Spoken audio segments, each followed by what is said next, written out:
Pahula ang umaga mga tol! Ano bang pwede mangyari dito sa ating ingredients na ito? Pahulaan natin. Saan ba papunta to? Ayan, mga tol. Ano bang kapartner nito? Ang kapartner nito yata hindi ko kaya. Ayan, so abangan mga tol, abangan natin kung saan papunta itong ganitong lutuin.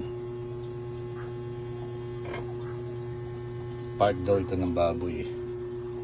Yan. Sa bandang taas, sa ulo. Yan, mga tol.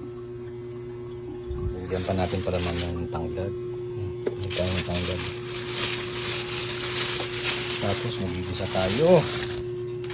Mauna yung mix tayo rito. Mamaya magigisa rin ako ng ampalaya. Marami akong ampalaya. Para itlog. Meron tayong hipon, so pwede natin gawin naman yung ginisang ampalaya sa hipon at maraming itlog para kay mama, para rin sa akin. Yan mga tol.